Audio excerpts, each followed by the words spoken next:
شرف دے حج کا مجھے بغیر مصطفیٰ یا رب۔ الحمدللہ رب العالمین، الصلاۃ والسلام علی سید الانبیاء والمرسلین، اما بعد فاعوذ باللہ من الشیطان الرجیم، بسم اللہ الرحمن الرحیم۔ الصلاۃ والسلام علیک یا رسول اللہ وعلی آلک واصحابک یا حبیب اللہ۔ الصلاۃ والسلام علیک یا نبی اللہ وعلی آلک واصحابک یا نور اللہ۔ نبی پاک صاحب الاولاق صلی اللہ تعالی علیہ وآلہ وسلم نے ارشاد فرمایا، اسمع الصلاۃ اہل محبتی واعرفہم، کہ جو مجھ سے محبت رکھنے والے ہیں میں ان کا درود سنتا بھی ہوں اور درود پڑھنے والوں کو پہچانتا بھی ہوں۔ صلو علی الحبیب صلی اللہ تعالی علی محمد صلی اللہ علیہ وسلم، صلاۃ و سلاما علیک یا سیدی یا رسول اللہ۔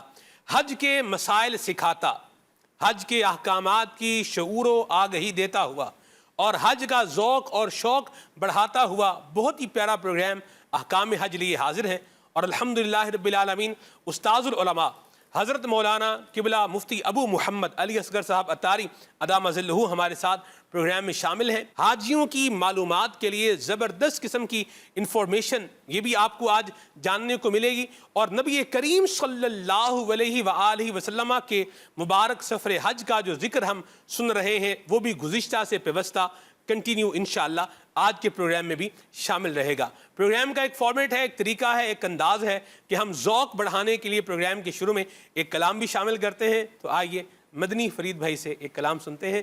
صلو علی الحبیب صلی اللہ تعالی علی محمد۔ صلو علی الحبیب صلی اللہ تعالی علی محمد صلی اللہ علیہ وآلہ وسلم۔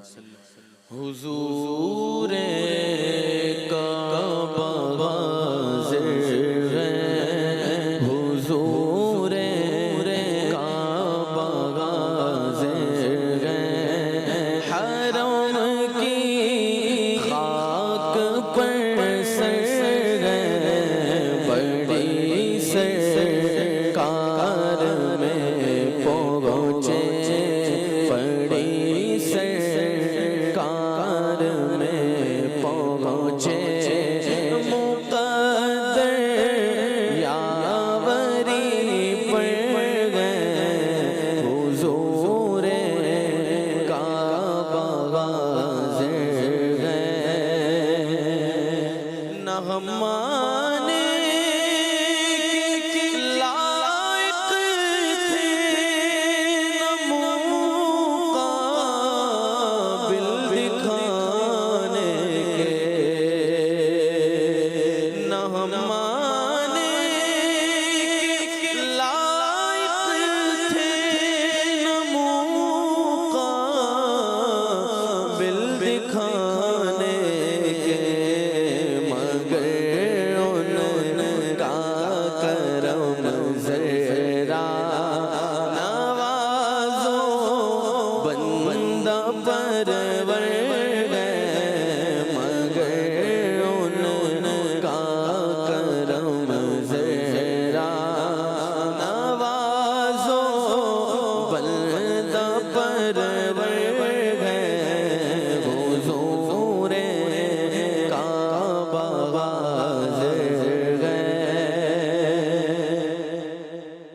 خبر کیا ہے بھکاری کیسی کیسی نعمتیں پائیں،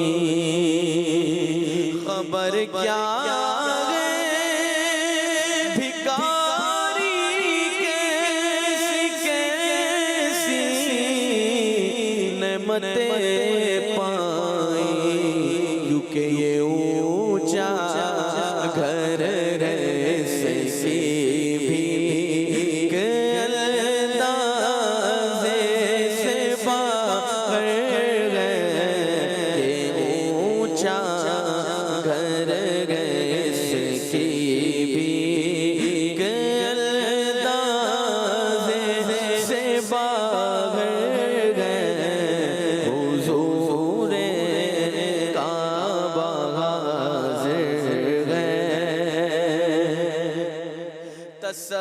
تصدق ہو رہے گئے لاکھوں بندے گرد پھر کر تصدق ہو رہے گئے لاکھوں بندے گرد پھر کر طواف خانہ کعبہ طواف خانہ کعبہ عجب دلچسپ منظر گئے حضور کعبہ حاضر گئے جو غیبت سے رکے مجرم تو رحمت نے کہا بڑھ کر جو غیبت سے رکے مجرم تو رحمت نے کہا بڑھ کر چلے آؤ چلے آؤ چلے آؤ چلے آؤ چلے آؤ چلے آؤ یہ گھر رحمان کا گھر ہے حضور کعبہ حاضر گئے مقام حضرت خلت پدر سا مگر پایا مقام حضرت خلت پدر سا مگر پایا کلیجے سے لگانے کو حتیم غوش مادر گئے کلیجے سے لگانے کو حتیم غوش مادر گئے حضور کعبہ حاضر گئے نہیں کچھ جمعہ پر موقوف افضال کرو کے نہیں کچھ جمعہ پر موقوف افضال کرو کے جو وہ مقبول فرما لے تو گھر حج اکبر گئے جو وہ مقبول فرما لے تو گھر حج اکبر گئے حضور کعبہ حاضر گئے ہوا ہے پیر کاغذ پیر نے جس سے شرف پایا ہوا ہے پیر کاغذ پیر نے جس سے شرف پایا انہی کے فضل سے دن جمعہ کا ہے دن سے بغیر گئے انہی کے فضل سے دن جمعہ کا ہے دن سے بغیر گئے حضور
سبحان اللہ سبحان اللہ، کیا بات ہے۔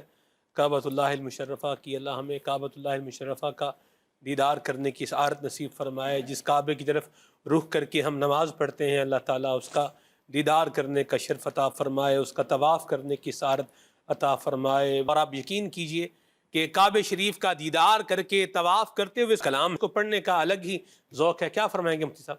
اللہ رب العزت نے خانہ کعبہ کو خاص خصوصیات عطا فرمائی ہیں۔ سبحان اللہ۔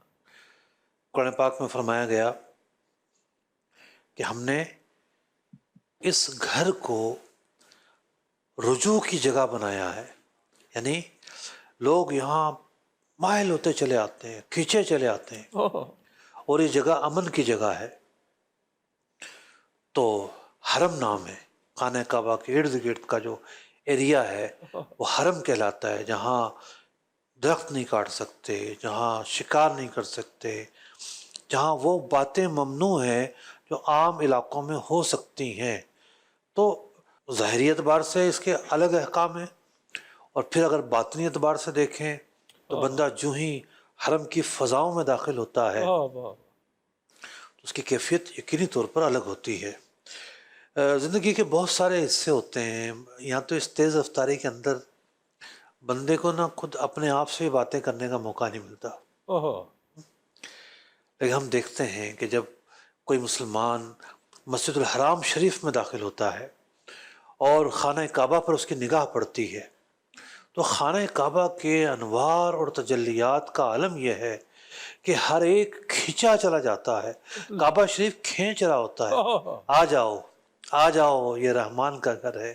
بڑا حسن رضا خان صاحب یہی بیان کر رہے ہیں نا، جو غیبت سے رکے مجرم تو رحمت نے کہا بڑھ گئے، جو غیبت سے رکے مجرم تو رحمت نے کہا بڑھ گئے، چلے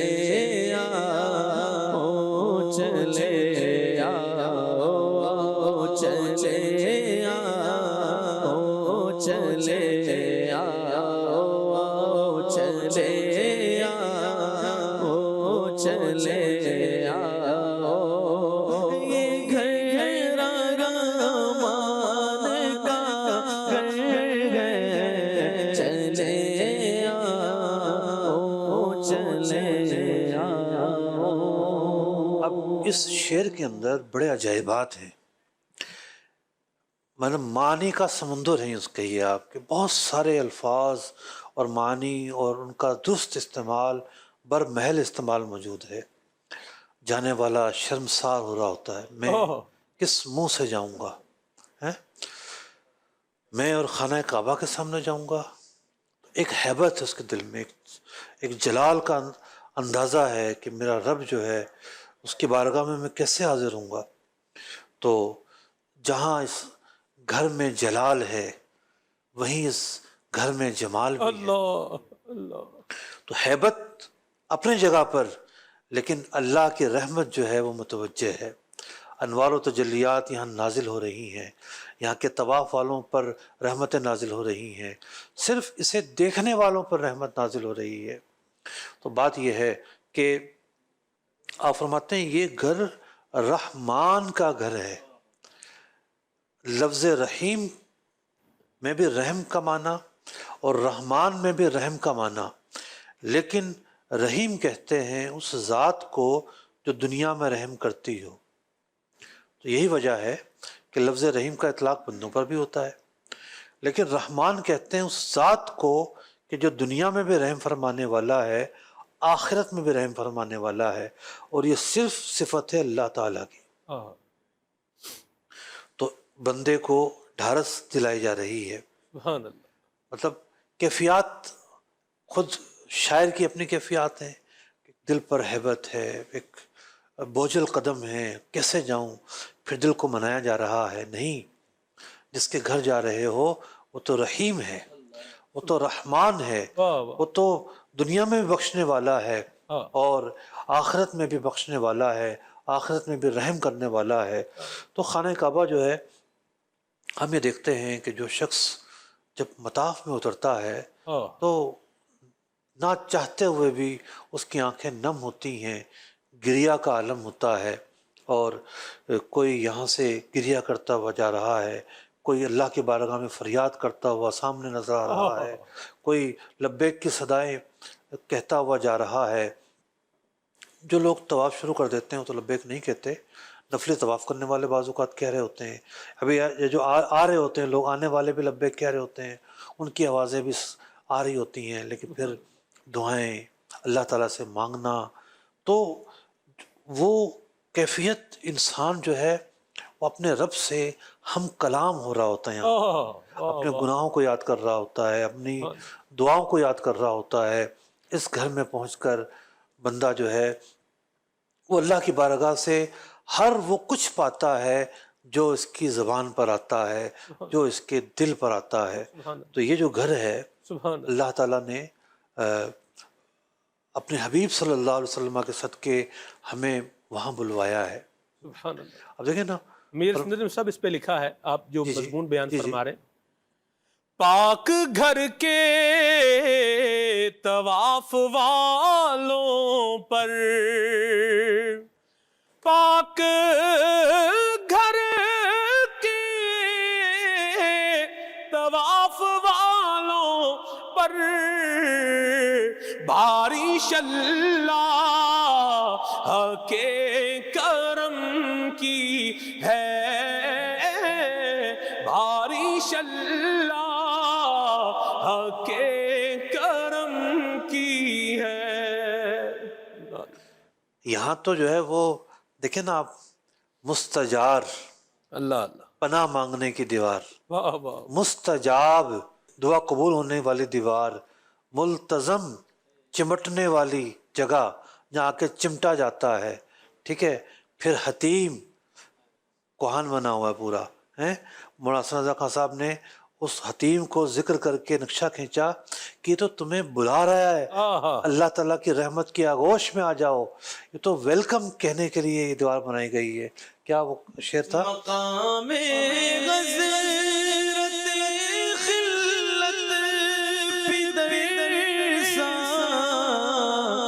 مہرباں پایا، کلیجے سے لگانے کو، کلیجے سے لگانے کو، حتیم غوش مادر کلیجے سے لگانے کو، حتیم غوش مادر حضور کعبہ حاضر ہے۔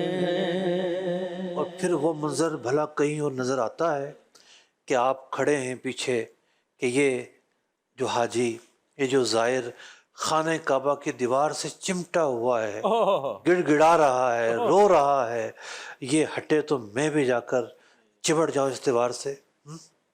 تو جو احرام میں نہیں ہوتے تو ان کے لیے تو کوئی وہ بھی نہیں ہے کہ خوشبو لگی ہوگی یا کوئی اور ایسا سما ہوگا، تو پھر لوگ چمٹے ہوتے ہیں اس دیوار سے۔ کیا کشش ہے دیوار کعبہ میں، کیا تجلی کی جگہ ہے، کیا رحمت کی جگہ ہے۔ اور جب حج قریب آتا ہے تو 3 فٹ کے قریب جو ہے وہ، بلکہ اس سے بھی زیادہ، غلاف کعبہ اٹھا دیا جاتا ہے تاکہ حاجی اور خانہ کعبہ کے درمیان کوئی جگہ بھی نہ رہے۔ ویسے تو غلاف کعبہ ہے وہ پھٹ نہ جائے، یہ مقاصد بھی ہوتے ہیں، لیکن دیکھا جائے تو ایک پیاسے کو اور کیا چاہیے، مطلب خانہ کعبہ کی دیوار ہے اور اس کی آنکھیں ہیں اور اس کی پیشانی ہے اور اس کے لب ہیں۔ تو حج جو ہے یا عمرہ جو ہے وہ ایک عظیم روحانی سفر ہے۔ یہ سفر بندے کو مشاہدے کی دنیا میں لے جاتا ہے، اللہ تعالیٰ کے قریب کرتا ہے، اس کی بارگاہ کے قریب کرتا ہے۔ بندے کے دل کی جو سختی ہے، اس سفر سے وہ سختی دور ہوتی ہے، پھر گریہ تاری ہوتا ہے۔ یہ اس ماحول میں چلا گیا ہے، ماحول بہت کچھ سکھاتا ہے۔ یہ اس ماحول میں چلا گیا ہے جہاں ہر ایک رو رہا ہے، ہر ایک اللہ سے مانگ رہا ہے، گریہ کر رہا ہے، فریاد کر رہا ہے، عبادت میں مصروف ہے، تو پھر انسان جو ہے خود اس پر رقت طاری ہوتی ہے۔ کیسا ہی کوئی سخت دل والا ہو، وہاں جا کر سبھی جو ہے وہ آنسو بہاتے ہیں، کیوں نہ بہائیں؟ جب نبی پاک صلی اللہ علیہ وسلم نے ارشاد فرمایا ہا ہنا تسکب العبرات، یہ جگہ تو آنسو بہانے کی جگہ ہے۔ قلب مضطر کی لاج رکھ مولا، قلب مضطر کی لاج رکھ مولا،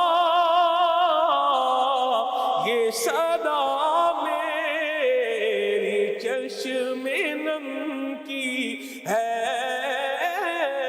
یہ صدا میری چشم نم کی ہے، کیسا رکنے عراقی ہے نکھرا بارش اللہ کے کرم کی ہے، مستجاب حکیم پر بے شک بارش اللہ کے کرم کی ہے، بارش اللہ کے کرم کی ہے، کاش ہر سال حج کرے عطار، کاش ہر سال حج کرے بدکار، عرض بدکار پہ کرم کی ہے، عرض بدکار پہ کرم کی ہے۔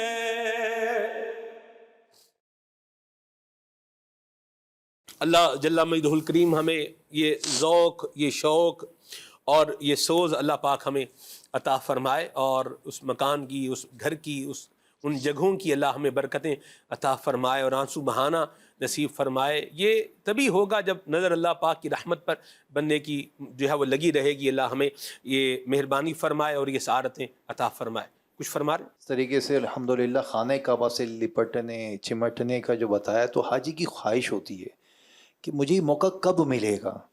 تو میں نے چاہا کہ عرض کر دوں کہ جب آپ طواف زیارہ کرنے آئیں گے نا، اس وقت آپ کی احرام کی پابندیاں نہیں ہوں گی، اس وقت یہ موقع ملے گا۔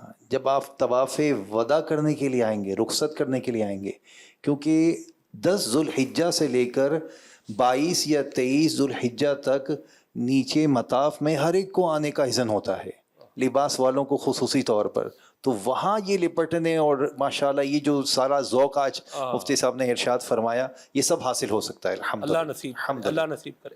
آئیے مدنی چینل کے ناظرین، اپنے پروگرام کے سیگمنٹ کی جانب بڑھتے ہیں۔ نبی پاک صلی اللہ علیہ وسلم کا سفر حج۔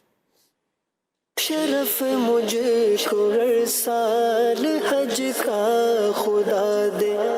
ہم تلاش میں ہیں نبی مکرم صلی اللہ تعالیٰ علیہ وسلم کی یادوں میں کھونے کے، اور ان یادوں کو تازہ کر رہے ہیں، اور ان راستوں کو دیکھ رہے ہیں کہ اور ان اداؤں کے پیچھے ہیں کہ جو پیارے آقا علیہ السلام کے سفر حج میں واقع ہوئیں، کہ آپ علیہ السلام نے کب کب کیا کیا فرمایا۔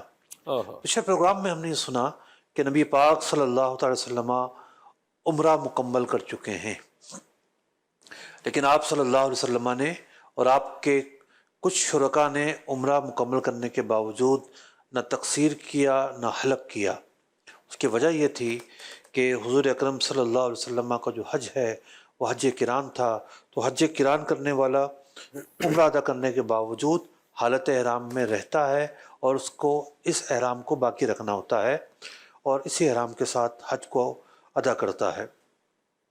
اور بعض وہ صحابہ کرام تھے کہ جو کرتو حج تمتع رہے تھے، لیکن جو ہدی جو ہے قربانی کا جانور وہ ساتھ لائے تھے، اس کی وجہ سے انہیں احرام کھولنے کی اجازت نہیں تھی۔ اور کچھ وہ صحابہ تھے جنہوں نے عمرہ مکمل کرنے کے بعد تقصیر فرمائی یا حلق کیا اور احرام سے باہر آ گئے۔ ناظرین کرام، یہ تاریخ ہے 4 ذو الحجہ کی اور اتوار کا دن ہے۔ نبی پاک صلی اللہ تعالی وسلم آپ نے اپنے سفر حج کا جو آغاز ہے وہ فرمایا تھا 25 ذی القعدہ کو، اور 25 ذی القعدہ سے سفر شروع ہوتا ہے، اور 4 ذی الحجہ کو آپ صلی اللہ علیہ وسلم آ کر عمرہ ادا فرماتے ہیں، اتوار کا دن ہے۔ اب آپ صلی اللہ علیہ وسلم وادی بطحا تشریف لے جاتے ہیں، وہاں پر ایک سرخ رنگ کا خیمہ جو ہے آپ کے لیے نصب کیا جاتا ہے، وہاں آپ تشریف فرما ہوتے ہیں۔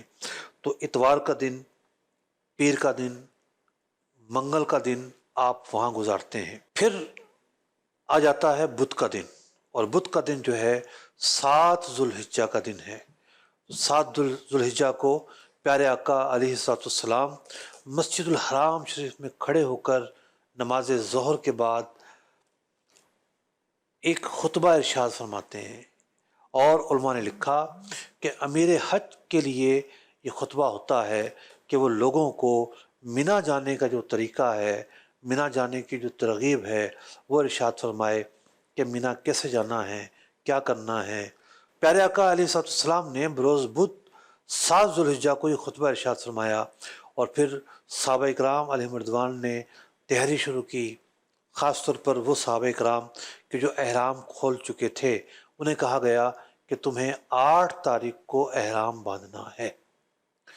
تو 8 تاریخ کو پیارے آقا علیہ السلام اپنے شرکاء کے ہمراہ اشراق چاشت کے بعد نکلتے ہیں وادی مینا کی طرف۔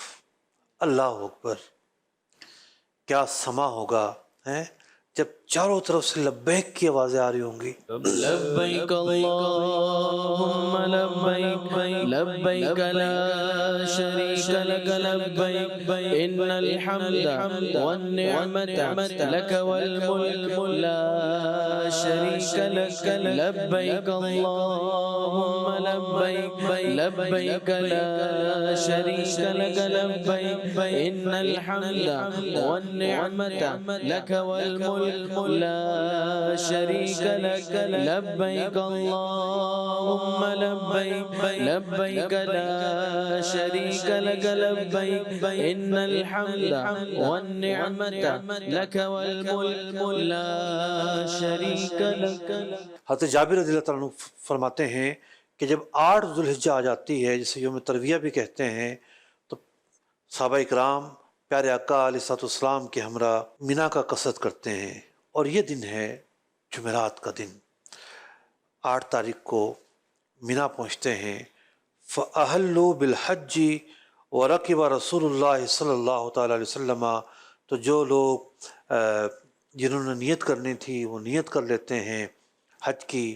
نبی پاک صلی اللہ تعالیٰ علیہ وسلم سواری پر سوار ہوتے ہیں اور مینا پہنچتے ہیں۔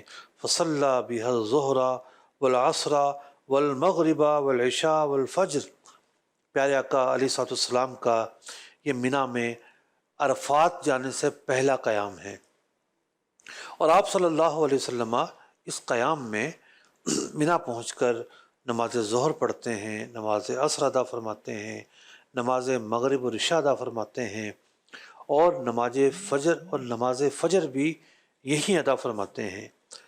اچھا، اب ایسا ہوتا ہے کہ اس نماز فجر میں حکم دیا جاتا ہے کہ تکبیر تشریق بھی پڑھنی ہے۔ تو 9 ذو الحجہ ہے اور جمعہ کا دن ہے، فجر کی نماز ہے، اور اسی دن سے جو ہے وہ تکبیر تشریق کا بھی آغاز ہوتا ہے۔ تو یہاں حکم دیا جاتا ہے کہ تکبیر تشریق کہنی ہے۔ جماعت کے بعد تکبیر تشریق کہی جاتی ہے، جو نماز جماعت مستحبہ کے ساتھ پڑھی جائے۔ ثم مکث قلیلا حتی طلعت الشمس، پیارے آقا علیہ السلام تشریف فرما ہے مینا کی وادی میں، واہ واہ واہ۔ اور سورج بلند ہو جاتا ہے۔ اچھا، سورج کی جو بلندی ہے یا سورج کا جو غروب ہونا ہے، میدانی علاقوں میں اور پہاڑی علاقوں میں اس کا کچھ فرق ہے۔ مثال کے طور پر آپ چلے جا رہے ہو، چٹیل میدان ہے، تو آخری وقت تک سورج غروب ہوتا ہوا آپ کو نظر آئے گا۔ ایسی بات۔ اب رمضان میں ویسے تو جو ہے وہ جلدی جانا نہیں ہوتا، ایک رمضان کا مہینہ ہوتا ہے، اس میں ذرا جلدی جانا نصیب ہوتا ہے۔ تو ایسا بھی دیکھا میں نے کہ بڑا موسم صاف تھا اور 2 منٹ پہلے کا منظر تھا، لیکن اس کے بعد وہ ایک آبادی آ گئی تھی تو میں دیکھ نہیں سکا، بالکل سورج کھڑا ہوا ہے، یعنی آخری وقت تک آپ اسے دیکھ رہے ہوتے ہیں۔ اب اگر سامنے پہاڑ ہے تو اس کی روشنی تو آ رہی ہوگی لیکن سورج پہاڑ کے اس طرف جا چکا ہوگا۔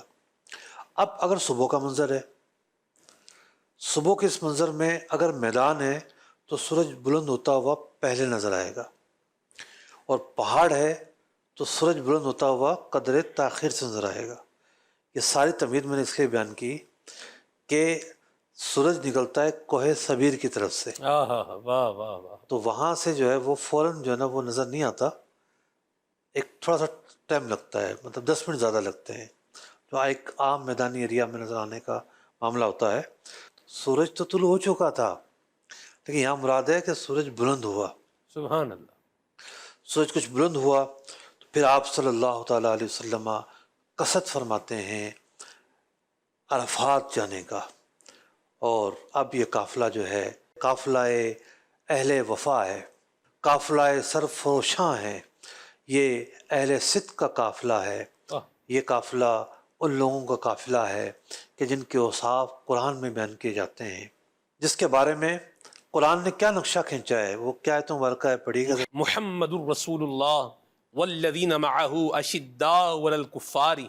حضور اکرم صلی اللہ تعالیٰ علیہ وسلم، محمد عربی صلی اللہ علیہ وسلم، اور جو ان کے ساتھ ہیں کیا شان ہے ان کی، کفار پر شدید ہیں، رحماء بینہم، آپس میں محب ہیں، رحم والے ہیں۔ تراہم رکعا سجدا یبتغون فضلا من اللہ ورضوانا۔ تو انہیں دیکھے گا کہ یہ عبادت گزار ہیں، رکوع اور سجدہ کرنے والے ہیں اور اللہ کا فضل تلاش کرنے والے ہیں۔ تو یہی سما ہے، حضور اکرم علیہ السلام ہیں، ان کے ساتھ صحابہ کرام ہیں، کیا بات۔ اور یہی ادائیں ہیں ان کی۔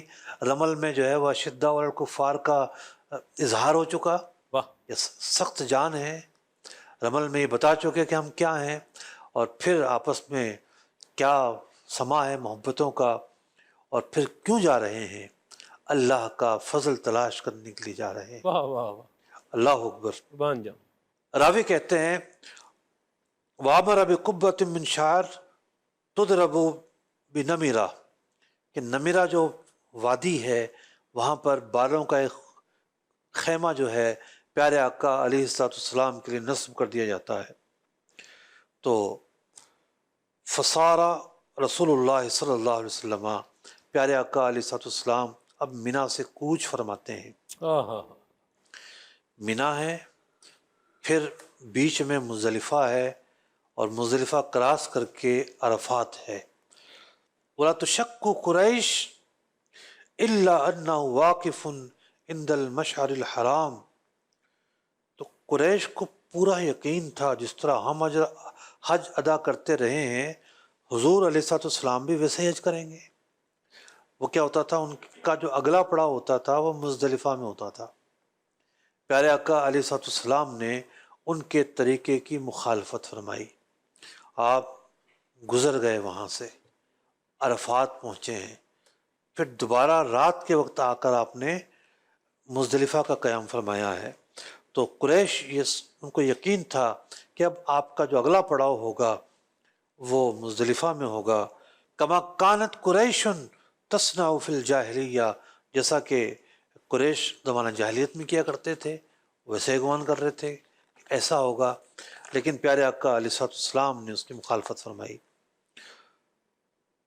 فاجاز رسول اللہ صلی اللہ علیہ وسلم، آپ گزر گئے، تجاوز فرمایا مزدلفہ سے، حتی اتا عرفہ، میدان عرفات میں آ کر پہنچتے ہیں کہ نمیرہ کے مقام پر خیمہ آپ کا نصب کیا گیا تھا، آپ وہاں آ کر تشریف فرما ہوتے ہیں۔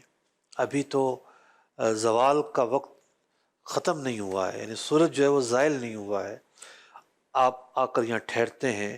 فنزل بہا، حتی اذا زاغت الشمس، جب ظہر کا وقت شروع ہو جاتا ہے آپ صلی اللہ علیہ وسلم اپنی قصوہ اونٹنی کو تیار کرنے کا حکم دیتے ہیں، فرحلت لہو، اور آپ صلی اللہ علیہ وسلم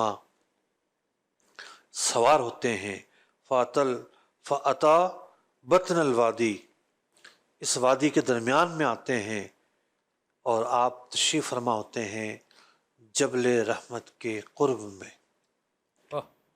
فخطب الناس، اب آپ عرفات کے دن حجۃ الوداع کا خطبہ ارشاد فرماتے ہیں۔ 9 ذوالحجہ ہے، جمعۃ المبارک کا دن ہے، اور ہجرت کا 10واں سال ہے۔ پیارے آقا علیہ الصلوۃ والسلام نے خطبہ حجۃ الوداع ادا فرمایا ہے۔ کیا ارشاد فرمایا، کیا سما تھا، کیا باتیں تھیں، اللہ نے چاہا تو اس موضوع کو آگے بڑھائیں گے، اور کچھ وادی نمرہ کے حوالے سے بھی گفتگو کریں گے، اللہ نے چاہا تو بقیہ جو یہ تسلسل ہے اگلے پروگرام میں آپ دیکھ سکیں گے۔ ہو مجھ پہ کرم صدقے میں سلطان دنا کے، دکھلا دے مناظر مجھے عرفات تو مینا کے، کہتا تھا پھر اللہ مجھے حج پہ بلانا، اے عظیم طیبہ میں طلبگار دعا ہوں، اے عظیم طیبہ میں طلبگار دعا ہوں۔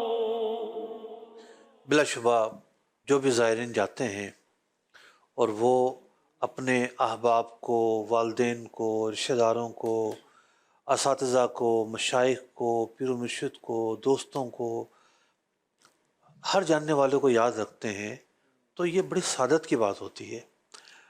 آپ جب دوسرے کے لیے دعا کر رہے ہیں، آپ کے دل کے اندر دوسروں کی جو ہمدردی ہے، تو اس دعا کی برکت سے نہ جانے آپ کو کیا کچھ دیا جاتا ہے۔ تو یہ محرومی ہوتی ہے کہ آپ کسی کے لیے دعا نہ کریں، عام لے لے کے ایک ایک کا جو بھی نام ذہن میں آتے رہیں۔ بڑا لمبا وقوف ہوتا ہے عرفات کا، بڑا لمبا ٹائم ہوتا ہے، ظہر سے شروع ہو جاتا ہے اور مغرب تک جاری رہتا ہے۔ خوب اللہ کی بارگاہ میں اپنے لیے دعا کریں، اپنے اعزاء قارب کے لیے دعا کریں، اور دعا کا سلیقہ نہ آئے تو رفیق الحرمین، آپ جیسے مینا میں آپ پہنچے ہیں، رات کا وقت ہے تو پڑھ لیں دعا مانگتے کیا ہیں، مطلب وہاں قدم قدم پر جو ہے وہ دعا مانگی جاتی ہے۔ بندہ بعضوں کا سوچتا ہے اور کیا مانگوں، اور کیا مانگوں، تو اللہ کی رحمت سے اس کی یہ مانگنے کی پیاس بھی ایک طرح سے بجھ جاتی ہے۔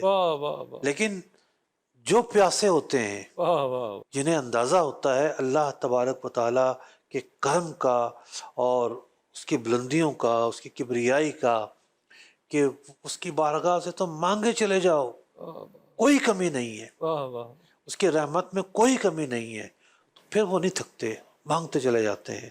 سب سے بڑھ کر تو بندہ بلا حساب مغفرت کی دعا مانگے، بندہ جو ہے اپنے لیے عافیت مانگے، اپنے لیے جو ہے وہ امن مانگے، اپنے لیے جو ہے اللہ کا فضل مانگے کہ انسان کو اگر عدل پر پیش کر دیا گیا تو ہمارے پلے کچھ نہیں ہے، ہم جو ہے وہ کس چیز کا حساب دیں گے، تو بندہ اللہ کا فضل مانگے۔ جب ایک دفعہ دعا پڑھ لیں گے تو تھوڑا سلیقہ آ جائے گا کہ کیا مانگنا چاہیے اور کیا نہیں مانگنا چاہیے، تو سلیقہ جو ہے وہ بڑوں سے ملتا ہے، اکابرین سے ملتا ہے۔ تو اللہ پاک جو بھی جا رہے ہیں ان سب کے حج کو اپنی بارگاہ میں قبول فرمائے۔ آمین۔ امیر سنت نے جانے والوں سے کیا خوب جو ہے وہ ایک انہیں جو ہے بات کہی ہے۔ آپ کہتے ہیں کہ دعاؤں میں عطار کو یاد رکھنا، دعاؤں میں عطار کو یاد رکھنا، سلام ان سے کہنا، یہی التجا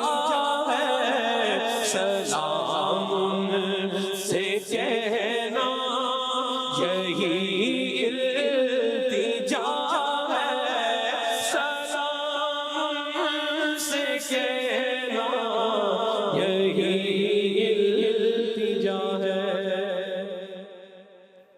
مدنی چینل کے ناظرین، آئیے آپ کی کالز کو پروگرام کے اندر شامل کرتے ہیں۔ جی، میرا سوال مفتی صاحب کی بارگاہ میں یہ ہے کہ جیسے کہ میری روانگی ہے 15 مئی کو، اب 15 مئی کو میں جاتا ہوں تو کیلنڈر کے مطابق 17 تاریخ کو یہاں پہ چاند نکلے گا، یعنی کہ 16 تاریخ کو وہاں پر چاند نکل جائے گا، تو میں عمرہ ادا کر کے حلق کروا لیتا ہوں، اس کے بعد چاند نکل جائے گا امید ہے۔ اگر ان کیس کسی وجہ کر میں لیٹ ہو جاتا ہوں، چاند نکل جاتا ہے، تو چاند نکلنے کے بعد جیسے سنتے ہیں کہ ناخن کے بال اور سر کے بال وغیرہ نہیں کاٹنا چاہیے، تو کیا عمرہ ادا کرنے کے بعد میں حلق کروا سکتا ہوں؟ اور اگر کروا سکتا ہوں تو اس چاند نکلنے کے بعد، ذی الحج کے چاند نکلنے کے بعد جو مزید میں عمرہ کروں گا تو کیا اس میں کوئی شرعی ممانعت تو نہیں ہے بال حلق کروانے میں؟ مجھے جواب عنایت فرما دیں، جزاک۔ ممانت تو کسی کو بھی نہیں ہے نا، بہتری ہے بعض کے لیے کہ یوں نہ کیا جائے، لیکن یہ ہے کہ جس نے احرام مان لیا ہے عمرے کا، اب تو احرام تو کھولے گا نا، وہ حلق کرے گا، تقصیر کرے گا، جب ہی احرام کھولے گا۔ تو عمرہ کرنے والے جو ہے وہ اپنی عبادات کو انجام دیں۔ تو عمرہ کے حوالے سے نہ تو حلق پر پابندی ہے، نہ تقصیر پر پابندی ہے۔ تو یہ ایک ہوتا ہے عام حالات کے احکام اور ایک ہوتا ہے خصوصی حالات کے احکام، دونوں میں فرق ہے۔ اب ایک بچہ پیدا ہو جائے، ٹھیک ہے، اب اس کی جناب چھٹی ہے، تو کیا اس کے بال نہیں اتاریں گے؟ جناب یہ تو آخری 10 دن چل رہے ہیں۔ تو یوں عمومی چیزیں اور ہوتی ہیں اور خصوصی اس کے احکام اور ہوتے ہیں۔ ماشاءاللہ۔ جی، کال۔ میری فلائٹ ہے 11 مئی 2026 رات 8 بجے کی، تو میں نے پوچھنا یہ تھا کہ 24 مئی کو حج ہے، 24 یا 25 مئی کو، تو 12 تاریخ کو میں مکہ پہنچوں گا۔ اب میرا وہ مقیم والے اس پہ آ جائے گا کہ مقیم نہیں یہ گنا جائے گا، 15 دن مکمل نہیں ہو رہے۔ دیکھیے، آپ کا جو سفر شروع ہو رہا ہے، آپ نے کہا کہ آپ 11 مئی کو جا رہے ہیں، تو 11 تاریخ کو پاکستان میں، یعنی 11 تاریخ کو 8 بجے آپ کی فلائٹ آپ نے بتایا، تو پاکستان میں جو 23 تاریخ کو ختم ہو چکی ہوگی ذوالقعدہ کی، اور 24ویں شب شروع ہو چکی ہوگی، تو وہاں جو ہے مکہ شریف میں 25 ذوالقعدہ ہوگی۔ 25 ذوالقعدہ کو جو ہے وہاں پہنچ رہے ہیں، تو اس کے بعد آپ کو نکلنا ہے مینا کے لیے 7 ذوالحجہ کو، تو یہ کچھ 13 دن بنتے ہیں، تو 15 دن کا قیام نہیں بنتا۔ تو اس بنا پر آپ مسافر ہوں گے، نماز قصر ادا فرمائیں گے۔ جی، کال شامل کرتے ہیں۔ مفتی صاحب کی خدمت میں میرا سوال یہ ہے کہ اگر ہم حج تمتع کے ارادے سے اپنے ملک پاکستان سے مکہ مکرمہ پہنچ جاتے ہیں، وہاں پہنچ کر عمرہ وغیرہ ادا کر لیتے ہیں، اس کے بعد اگر ہم مزید عمرے کرنے کا ارادہ رکھیں تو احرام ہمیں میقات سے ہی باندھنا ہوگا یا حدود حرم میں کسی بھی جگہ سے باندھ کر مزید عمرے کر سکتے ہیں؟ جی، دونوں آپشن غلط ہیں۔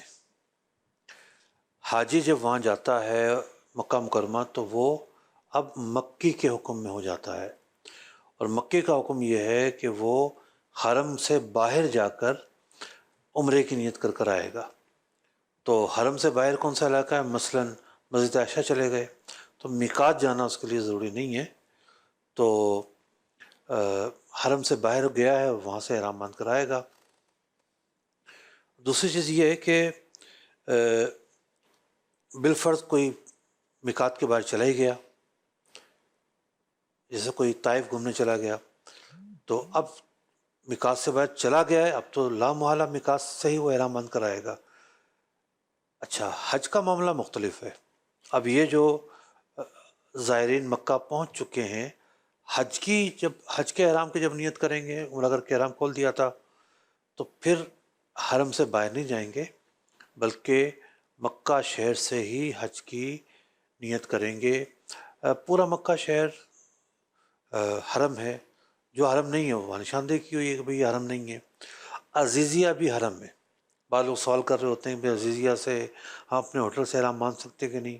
باندھ سکتے ہیں حج کا احرام، کوئی ایشو نہیں ہے۔ جی کون؟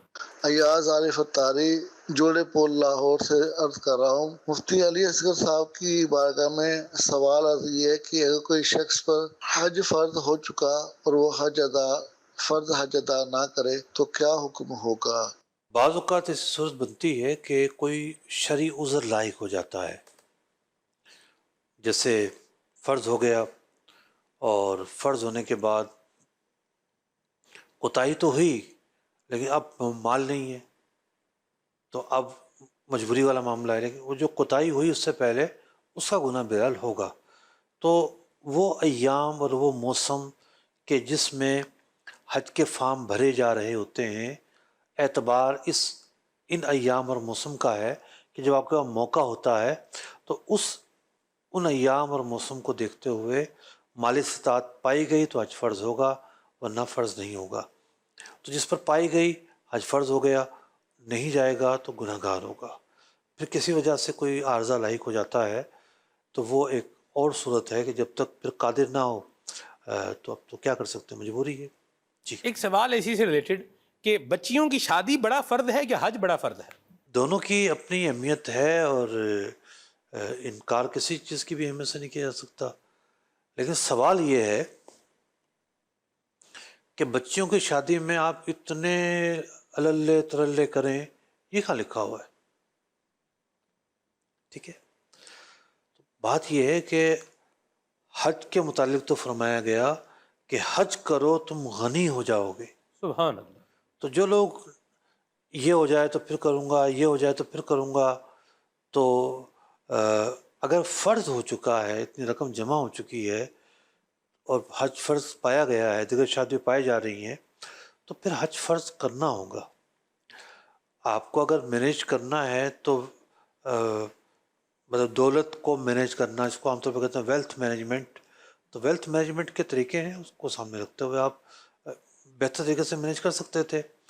تو یوں بعض اوقات ہم ایک چیز کو دوسری چیز کے سامنے رکھ کے دیکھ رہے ہوتے ہیں، سامنے رکھنا تو بنتا ہی نہیں ہے نا، ہر ایک چیز کی اپنی ایک اہمیت ہے. جی. جی کون؟ مفتی صاحب، راول پنڈی سے احمد بات کر رہا ہوں. میرا سوال یہ ہے، عمرے کے دوران جو مقام ابراہیم کی طرف نفل پڑھتے ہیں اس میں ہمارا نیت کیا ہونی چاہیے کہ میرا منہ خانہ کعبہ شریف کی طرف یا میرا منہ مقام ابراہیم کی طرف؟ یہ مجھے ذرا اس پہ وضاحت فرما دیں. دوسرا سوال میرا یہ ہے کہ جو احرام کے نیچے جو چپل یا سینڈل پہنتے ہیں اس کے بارے میں بتا دیجیے. آج کل ایک سینڈل چلی ہوئی ہے جس کی پیچھے پتری بھی لگی ہوتی ہے، کیا وہ پہننا جائز ہے؟ اور جو کینچی چپل ہم پہنتے ہیں اس میں بہت سی بازار میں ایسی بھی اویلیبل ہیں جن کی پٹی تھوڑی سی چوڑی ہوتی ہے، اس میں وضاحت فرما دیں. اور تیسرا احرام کے متعلق میرا سوال یہ ہے کہ کیا تولیے والا احرام پہننا ٹھیک ہے؟ جزاک اللہ خیر. پہلا سوال انہوں نے کیا کہ جی نیت کیا کریں گے، تو خانہ کعبہ کی طرف رخ ہے، یہ نیت کریں گے. ٹھیک ہے، خانہ کعبہ کی طرف رخ کرنے کی نیت ہی کرنی ہے، ویسے تو رخ ہے آپ کا. اچھا، اب وہاں ایک مسئلہ بڑا ہوتا ہے. جی. وہ کہتا ہے نا، دیوانگی پہ میری ہنستے ہیں عقل والے، رستہ تیری گلی کا پوچھا تیری گلی میں. تو جو خانہ کعبہ کی طرف رخ کرنے کی غلطیاں وطن میں نہیں ہوتی، وہ غلطیاں جا کر خانہ کعبہ میں ہو رہی ہوتی ہیں. اللہ اکبر. اس طرح یہاں تو 45 ڈگری کا زاویہ ہے نا، جی. تھوڑا بہت بھی یوں ہو گیا تو 45 میں رہا تو خانہ کعبہ کی طرف سمت پائی گئی. جی. اب ایک بندہ کھڑا ہوا ہے، مثال کے طور پر صفا کی طرف ہے، وہ کونے میں صفا کی طرف. اب صفا کی طرف ہے تو اس کا منہ ظاہر بات ہوگا حجر اسود کی طرف، اور تھوڑا سا بھی مڑ جائے تو خانہ کعبہ سے نکل جائے گا. ٹھیک ہے، تو یوں آپ دیکھتے ہیں کہ صحیح کرنے کی جگہ میں بھی پٹیاں یوں ہو رہی ہیں. جی. یہاں سے اس طرف ہے اور وہاں سے اس طرف ہے، تو وہاں رخ کرتے ہوئے خانہ کعبہ میں عین کعبہ سامنے ہونا ضروری ہے.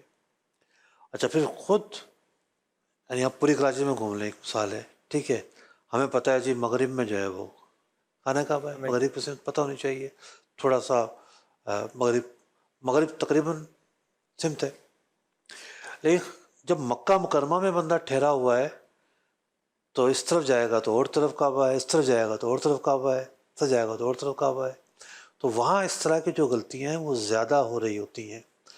ایک اور بڑی غلطی،